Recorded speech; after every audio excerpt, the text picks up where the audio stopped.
I'm going to be nuzlocking every single main series Pokemon game all the way from Yellow to Scarlet and Violet. And the best part is that we get to carry over our team from each game, or at least the baby versions who manage to survive. I'm going to be attempting my first region Nuzlocke. The normal rules still apply, but I've also added a few of my own just to spice things up a little bit. We'll also be playing through the definitive version for each generation, such as Yellow for Kanto and Crystal for Johto. And yes, we will be revisiting regions through the remakes. Can't wait to tackle Kanto 3 different times. But enough of all the rules, let's get started in our first game, Pokemon Yellow. We start our adventure just like anyone else would, naming ourselves something ridiculous and giving our rival the generic name. Now that all the formalities are out of the way, we can jump into the Kanto region and immediately go right to the PC to pick up our free potion. The free healthcare in the Pokemon world sure is great. We go downstairs and avoid making eye contact with our mom as she knows what's about to go down. We recklessly run into the grass without a care in the world and get stopped by the world-famous Pokemon Professor Oak. Or at least that's what he wants us to think. He catches a random Pikachu that jumped out at us and we make our way back to his lab, only to meet his absolute joke of a grandson Gary. We get offered a free Pokemon, but Mr. Privileged Child gets to go first, of course. We end up getting that random mouse that Oak literally just caught seconds ago, and we immediately form a bond that can't be broken. Or at least until he faints, then he's gone forever. We nickname him Cheez-It because he's obviously the cheesiest and the world must absolutely know. We battle Gary in a surprise battle and absolutely show no mercy. We wave goodbye and head on up to the routes of Viridian City, so we can pick up a parcel for Oak. Also remember, we don't have any Pokeballs yet, so the Nuzlocke has yet to begin. We make our way back down to Oak with the parcel in hand and throw it at him nice and gently. And in return, we get our Pokedex that we will absolutely never use because we have Cerulean. We head over to Gary's house and get a town map that we absolutely will be using in this playthrough to make sure we know which routes we're on. We run back up to Viridian to the Pokemart and drain our bank account so we can buy some Pokeballs. I talked to Cheez-It right before we encounter our first Pokemon to get some motivation, but he was having absolutely none of it. We make our way into the grass, and to our surprise, we find a Rattata. We catch a little ship from Paris, and we name him Remy. Welcome aboard the Genlock. We then head on over to the route in the west to find our next Pokemon. Here, I was hoping for a Mankey or maybe a Nidoran so that Brock would be a little bit easier, but instead we find the most fearsome bird in the land, Spearow. We catch a little guy and name him Tiny. Quite the appropriate name if you ask me. We then take some time to grind in the grass since my team is absolutely in no shape to fight our rival or even take on the forest at this point. We gain a few levels and make our way up to the old Gare Bear and see what he's made of. We lead with Cheez-It and shock his Spearow into another dimension. He then sends out the Eevee that was stolen from us, and then we paralyze him and switch into Tiny so we can get a little bit more experience. We take him down and then continue our way to the north where the Viridian Forest is awaiting us. We walk into the grass and much to everyone's surprise, we find a rock-solid Metapod. Things are starting to look up for us. We catch him after a few balls and name him Hard because he's a Metapod and he uses Hard a lot. Yeah, let's go with that. We make our way through all the nooks and crannies of the Viridian Forest, knocking out each trainer along the way so we can be ready for our first gym battle against Brock. At this point, I had two choices. Either catch a Pokemon in the following route that is good against Brock or roll the dice with this squad. I decided to make the obvious choice and hope for a Nidoran in the upcoming route, and guess what? That's exactly what we found. Except I was getting low on balls, so I tried to weaken him a tiny bit more, only to kill him. I guess it's on to plan 2 since there are no more encounters we can get at this point. Let the grinding begin. Also remember, I cannot exceed the highest level of the upcoming gym, just to make sure I don't get too over-leveled, which is very hard to do in Yellow because of this insane level gap that happens later on, but we'll deal with that later. We get our team up to around level 10 and get Hard to evolve into a beautiful Butterfree.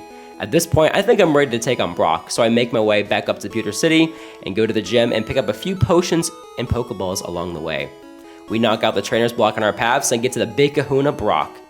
We lead with Hard and just spam our Confusion, which works wonders against the Geodude. We then encounter his ace, the big rock snake Onyx.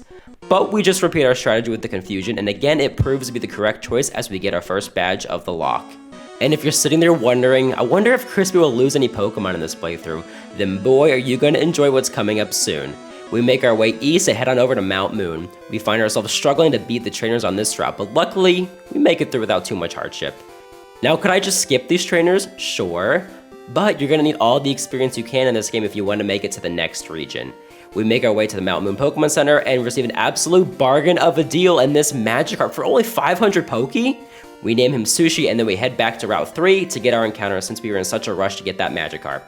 We find ourselves an absolute gem and a level 9 Mankey, which gives me flashbacks to my childhood, as my Primeape on Red version was the first Pokemon I ever got to level 100. Oh, the nostalgia. We catched a pig monkey and named him George, for obvious reasons. We then begin our descent into the mountain, and the first Pokemon we encounter is none other than a Geodude. This is honestly a great encounter since he'll help protect us with Lieutenant Surge later on, assuming he can make it that far. We catch a Geodude and name him Pebbles, and venture further into the mountain. Honestly, Mount Moon was a bit of a letdown. Not much happened besides some of our team members getting some extra levels and picking up a few items along the way. We make our way down to the depths of Mount Moon where we find some guy frothing at the mouth over some fossils.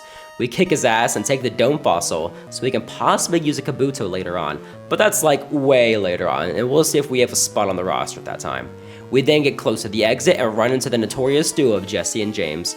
They prove to just be a couple of useless grunts like always, and we beat them up with only a few scratches. We then finally make our way out of Mount Moon and enter into Cerulean City, the city where we lose our first team member. Go ahead and comment below who you think is going down first, and we'll see who got it right.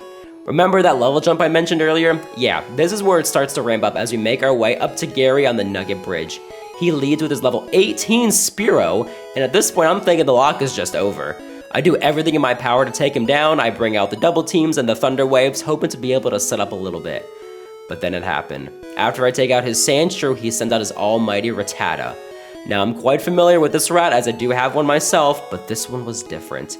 He uses Hyper Fang on my poor Cheez-It after already landing a critical attack before and officially knocks out my first team member. What a horrible first death. But we do make it out of the battle thanks to Hard and Tiny putting in a shift and avoid any more deaths, thank God. But the walk must continue, so we make our way up to the Nugget Bridge and beat on everyone in our way, as we know what prize is awaiting us at the end, a nice fire salamander. We do, however, get asked to join Team Rocket at the end, and as much as I wanted to say yes, I was forced into saying no, and causing a whole argument, talking about causing a scene. It was also at this moment I realized I would not be getting the Bulbasaur on this playthrough, as you need to reach a certain friendship level with your Pikachu before she gives you the little grass boy, and that can't happen because mine is dead, so thanks for that, Gary. But we do get the Charmander and name him Leon, in reference to Sword and Shield, of course. And this was a static encounter, so we can also get another Pokemon on this route in the grass below us. So we head down there and encounter a cute little grass girl named Oddish. We catch her and change her from an Oddish to a Weirdish, and before you ask, no, I am not proud of that nickname. We also forget to get our encounter right before you enter Cerulean, so we head back over there and find ourselves a Sandshrew. I was hoping I would get this little guy at some point, so I'm glad I got him this early on. I name him Sonic, and we make our way back up north so we can make it to Bill's house. Nothing crazy happens leading to his house, which is good because I don't know if I can handle another death at this point. After Cheez-Its passing, I'm still reeling. We save Bill from being a Pokemon and receive the SS ticket as our prize. Also, at this point, I'm terrified of Misty, so I'm just staying away from her until we can get a few more levels or find a Pokemon that can do some serious damage on her. So I'll fight her before I go to the third gym, or at least before the SS Sand. We head south and encounter an Abra, and at this point, I already knew I wasn't getting this encounter. I tossed a couple balls at it until the inevitable happened, and he teleported away. Oh well.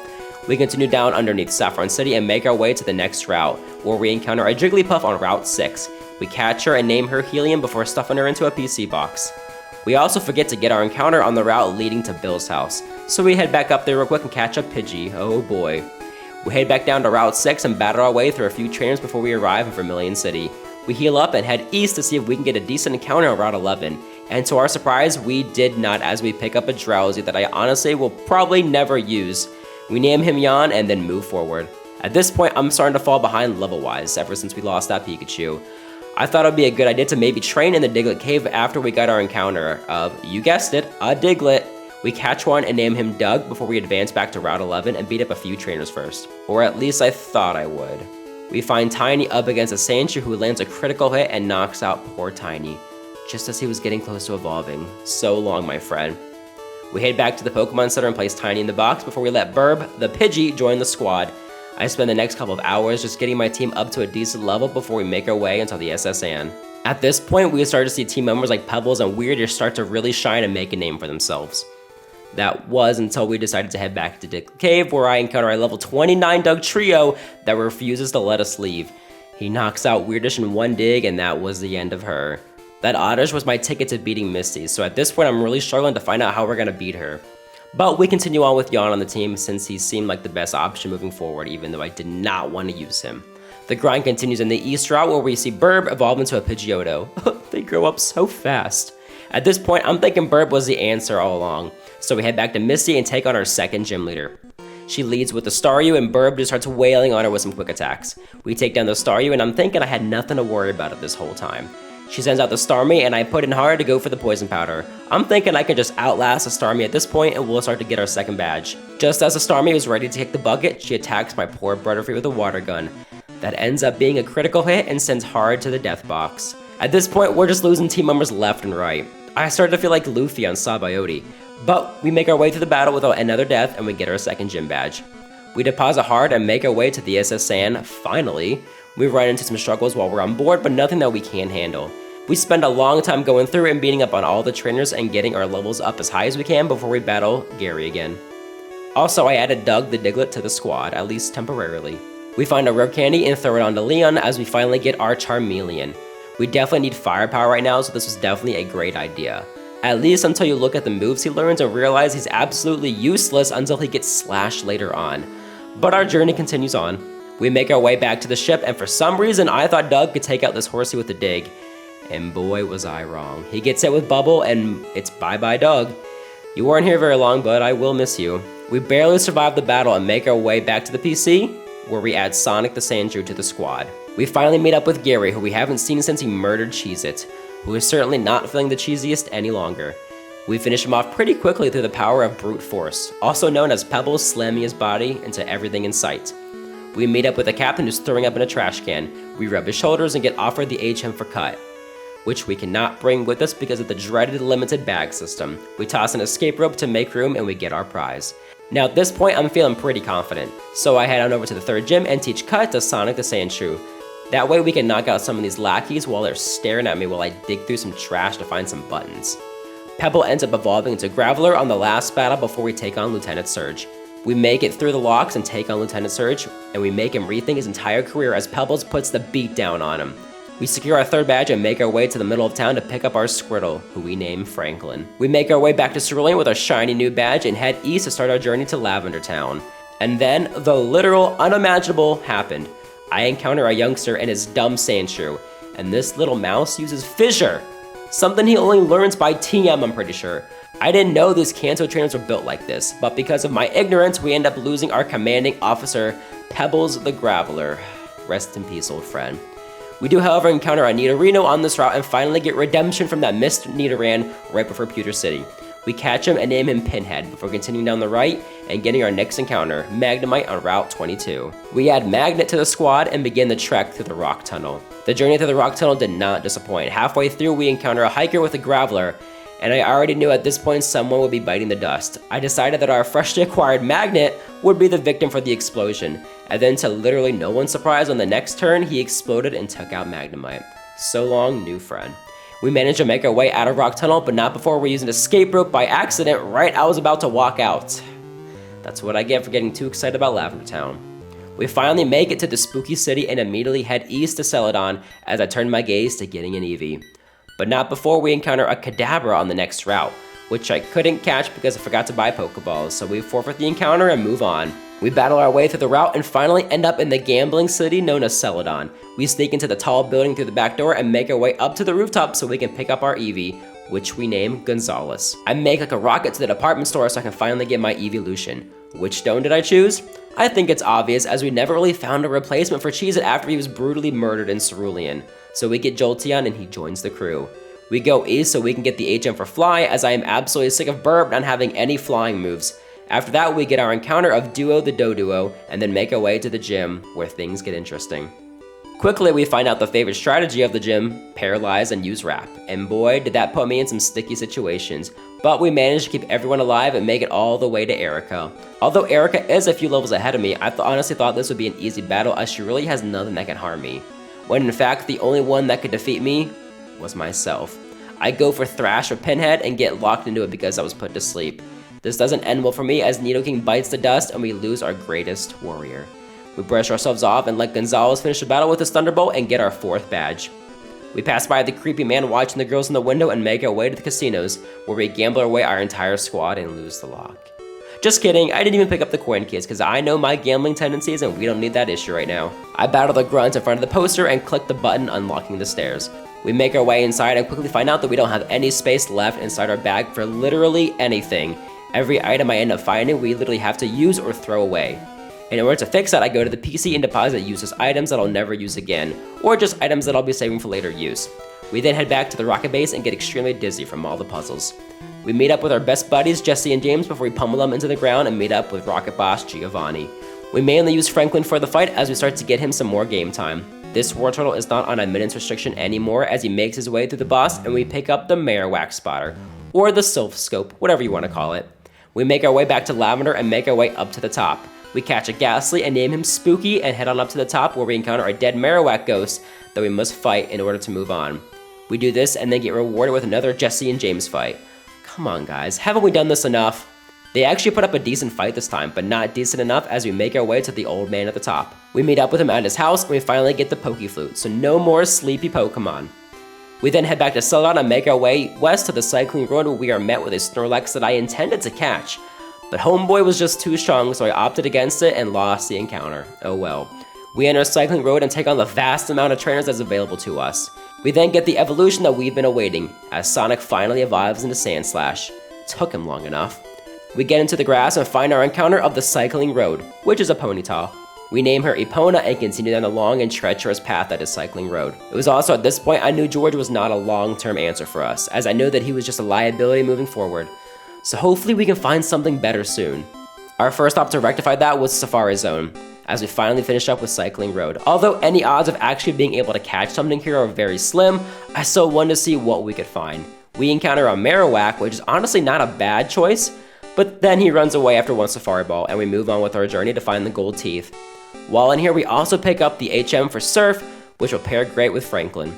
We bring the old teeth back to the old man and get HM04 for Strength.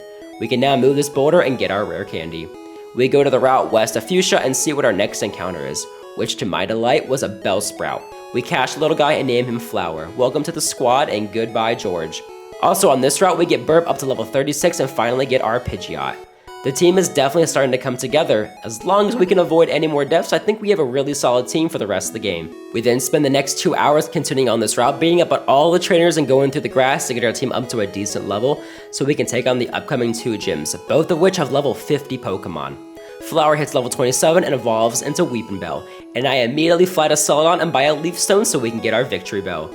We head back to the route and Leon also evolves as he hits level 36, yay for Charizard. Also, I take on the dojo just to pump a few more levels into my team and we pick up a Hitmonchan for our efforts. Welcome to my PC box, Uno. Now our only unevolved team member is Franklin the Turtle, and we absolutely gotta change that before we continue on. We actually make our way into the Rocket HQ and battle through as many trainers as possible, making sure that Team Rocket knows that we're here and we're ready to kick some ass. While in here is where Franklin finally evolves and becomes a big bad turtle we all knew he could be, Blastoise. I wanted to make sure I finish off the Rocket HQ before we continued on with any gym leaders, since these trainers are much level lower than any of the upcoming battles. I make it through all the weak runs and face off against Gary and Jesse and James and Giovanni, which seems like a hard gauntlet, but honestly none of them were all that difficult. We make our way through and get the Master Ball at the top as a thank you for saving the president of the company. Thanks, man. Also, while in the HQ, we got ourselves a static encounter of a Lapras and we name him Boat. Also, the best part of the Rocket HQ is getting to hear the Jesse and James theme as they walk up to me. It just makes me want to get up and bust a move every time I hear it. After the HQ, we head back to the grass, ease a Fuchsia, and continue to grind. I didn't want to get too high since I still wanted a decent challenge, so I get the gang into around the 40s, and I get Leon up to a decent level where he can learn Flamethrower. And at this point, I was comfortable enough to move forward, and I wanted to see if we can push through with the rest of the game. We make our way into the Fuchsia Gym and head on to Koga. He sends out a couple of Venonats, but Sonic, the absolute beast of a Sandslash, uses Slash and just wrecks every single one of them. We get to his ace, which is Venomoth at level 50. We switch into Leon and let Flamethrower finish the job for us in one critical hit. We get our 5th badge and continue to Saffron City where we can immediately battle Sabrina. She leads with level 50 Abra and we just continue to use Sonic, who is putting on an absolute clinic right now. He makes it through the Kadabra as well, but just barely as he gets down to the red. We switch into Leon and finish the job using Flamethrower and some slashes. We get our 6th badge and we continue on to Cinnabar Island to take on Blaine. We fly back to Pallet and surf down, battling some of the trainers along the way. We get to Cinnabar and the first thing we do is finally revive our Fossil and get our Kabuto. who we named Paul for absolutely no reason other than I thought it sounded right in the moment. We make our way into the mansion and get our encounter of a Grimer who we named Slime. We make our way down to the bottom of the mansion so we can get the key and finally get into the 7th gym. Before going into battle Blaine, we spend some time battling some trainers to the east of Cinnabar to try and get some levels for Gonzalez and Franklin. We also get an encounter of a seal inside the Seafoam Islands. We get Franklin to around level 46 and make our way into the gym. We destroy absolutely every trainer along the way and make our way up to Blaine. Blaine definitely has some firepower on his team, but Franklin should be enough to get the job done. Or at least I hope so. He leads with his Ninetales at level 48 and we just continue using Surf all day long. He brings out his Rapidash at level 50 and we continue to use that Surf up until the Arcanine makes his appearance. Sitting at level 54, this guy was not messing around. He sets up some screens using Reflect to try and withstand my attacks, but Franklin was just too strong. We win and get our 7th badge. At this point, we don't really need to grind all that much since I have full trust in my team to get this job done. We head back to Viridian City now that the gym is conveniently open again. We make our way through the gym trainers and end up at the back of the gym, face to face with the leader of Team Rocket, Giovanni. Giovanni is definitely no pushover, especially if you aren't ready for his Fissure from his Dugtrio. Just make sure you use a flying type or that you can outspeed him. I went with Burb to lead since his Dugtrio was first and I wanted to avoid that Fissure at all costs. Once we got past that, the rest of the battle wasn't all that bad as Sonic's Earthquakes destroy almost everything else. The scariest part was watching out for that Hornjil from Rhydon, but we take him down with one Surf from Franklin and win the last gym badge. Now we can make our way to the Pokemon League. But not before our rival, which I actually completely forgot about, so it's a good thing I healed before we went over there. We take him on and luckily don't run into anything too crazy. The worst part was seeing his Sand Slash and me getting flashbacks to a potential Fissure attack. But we survived using Burb and sweep the rest of his team using Leon, Franklin, Gonzalez, and Sonic. Now that we finished off Gary, we can make our way to the Elite Four. We make our way past where we just battle Gary and go through a series of 8 checks from the various Indigo League workers to make sure we have all the badges.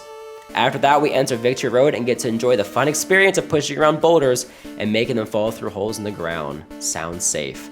Getting through takes not too much time at all, and we finally make our way to the end. At this point, my team is definitely a little lower than what I would like to be, so I spend a little time grinding at the very end of Victory Road and getting our team up to level 50. Except for Burb, because I honestly didn't really plan on using him all that much. Sorry, bud. But with all that, we are finally ready to tackle the hardest challenge of the game. We grab a few potions and make our way inside the first Elite Four room and take on Lorelei, the Ice-type Elite Four team member. Luckily, we have Gonzalez and he can pretty much make this first battle a cakewalk. The tricky part of the Elite Four is making sure you don't use too many of your moves too quickly or you won't have any PP later on. I brought all the ethers and elixirs that I found on my journey to prepare for these battles, just in case. We Thunderbolt through basically everything except for Jinx, where we switch into Leon and let his Flamethrower take care of her. And for our last Pokemon, we have a Lapras at level 56, where Gonzalez just annihilates it with Thunderbolt. That's 1 down and 3 to go. We enter the room of Bruno, who leads with his Onix at level 53.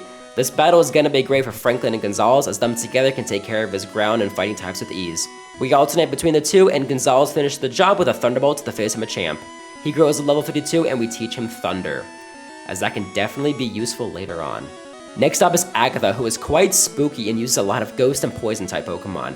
She leads with level 56 Gengar, so we start off with Sonic, who should be able to Earthquake anything in his path. She does get a little tricky and switches into her Golbat while I use Earthquake, but I just bring out Gonzalez and absolutely ruin his day. Now it's time for Sonic to run the show again, as he destroys everyone with his Earthquakes. Sonic is an absolute monster right now as we take down the 3rd member of the Elite Four. Up next we have Lance, who I think will be the most difficult.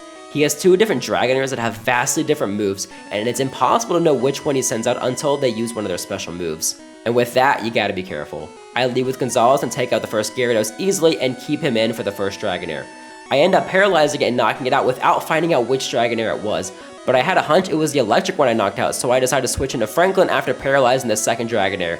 Franklin uses Blizzard and it destroys it easily. Up next was Aerodactyl, which honestly was pretty easy. I was mainly worried for the Dragonite that sits at level 62, so I switch into Gonzalez and I paralyze him. And at this point I had to use a couple of potions to make sure that we stay in this fight. We get off a Thunder and a Thunderbolt to finish the job before he can recharge from his Hyper Beam. And that was that. It was finally time to take on the champion, my rival, Gary. We walk in and he gives us this whole speech before the final battle begins. He leads with a level 61 Sandslash and I bring in Franklin to start off with a Surf to knock him out quickly. Next was Alakazam, where I let Gonzalez Thunderbolt him to death, making a quick victory on him. Next was Executor, but Leon, being the monster he is, just used a couple of flamethrowers to finish off this egghead. Next was Cloyster. This one shouldn't be too hard with Gonzalez as we Thunderbolt him into another dimension. With 2 to go, he brings in his Ninetales, where he faces off against my Blastoise, who completely hoses him away, bringing out his final Pokemon. Jolteon was the final Mon, and I knew Sonic had the upper hand since the only thing he could do to me was use Pin Missile. I go for Earthquake and knock him out in one shot. The job was finished. Now that we're the champions of the Cancer region, we can finally put our team into the Hall of Fame. Now this is important because anyone who makes it into the Hall of Fame who didn't die in the build-up gets to join me in the next region. That means Blastoise, Charizard, Sandslash, Victreebel, Pidgeot, and Jolteon will all be joining me in our playthrough of Pokemon Crystal. But they will revert back to their baby form and start at the lowest level, so they won't be too overpowered. In the next episode, we will tackle the Johto region in Pokemon Crystal, and we'll see how long this team can make it before kicking the bucket. The only question we have now is, which starter should I choose?